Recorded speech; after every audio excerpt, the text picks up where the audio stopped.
Bienvenue dans cette deuxième partie qui concerne le scroll infini. On continue. Donc après avoir récupéré le nombre de champs qu'on a dans la base de données, ce qu'on va faire tout de suite, on va commencer par afficher les deux éléments qu'on a sélectionnés. Donc entre le body et le body, on va créer un div avec la classe image. Et à l'intérieur, on ouvre nos bodies.php et on va exécuter notre boucle while. Donc while row est égal à notre variable results, celle-là, donc en d'autres termes, la requête SQL, et on va fetch toutes les informations qu'elle renvoie. Et ici, je ferme mes bodies.php, je saisis ma balise img, src, donc mes images se trouvent dans le dossier images. Je vais leur donner une hauteur de 500 px et une largeur de 500 px aussi. Je ferme ma balise img et dans le src, donc on rajoute le slash pour le dossier, et ici on va afficher le nom de l'image qui se trouve dans la base de données. Donc echo rows, nom de l'image, c'est-à-dire ce champ. Donc ici row et non pas rows, puisqu'ici j'ai mis row, et je vais rajouter une balise paragraphe pour que mes éléments sautent d'une ligne, comme ceci. Parfait. Ce qu'on va faire tout de suite, on va importer la librairie jQuery, donc on se dirige vers jQuery.com, download jQuery, le premier lien, download the compressed production jQuery 1.10.2.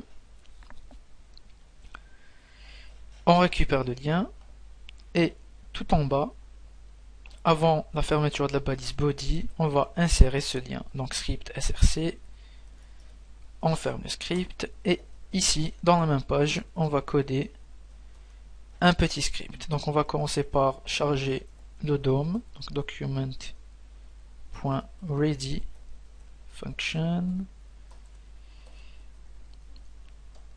comme ceci. Je vais commencer par créer la variable taille du document. Taille doc est égale donc document.height, et var taille de la fenêtre, on va dire taille wind est égal window.height. Donc pourquoi je récupère ces deux valeurs? Donc je vous explique rapidement. Si j'affiche la taille du document, on actualise, on a 1058 pixels de hauteur, c'est l'équivalent de tout ça. Quand on scrolle jusqu'en bas, c'est tout ça. Et si on affiche la taille de la fenêtre, autrement dit sa hauteur, il nous affiche 655 px, c'est-à-dire ce qu'on est en train de voir ici. Autrement dit, c'est la taille de cette scroll bar. Donc le reste, donc ici, le reste, c'est la différence entre la taille du document en entier et la taille de la fenêtre. Donc c'est le 1050 quelque chose moins cette valeur de 655. Ok? Donc quand l'utilisateur est ici, il a parcouru cette différence. J'espère que c'est clair pour vous. On vire ça. On va créer une autre variable, on va l'appeler load est égal à 0. On n'a encore rien chargé en jQuery. Et toutes ces variables vont être à l'intérieur du window.scroll, c'est-à-dire quand l'utilisateur commence à scroller. Donc je copie mes variables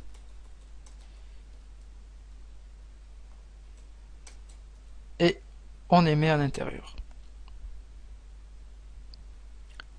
Donc ici on va dire si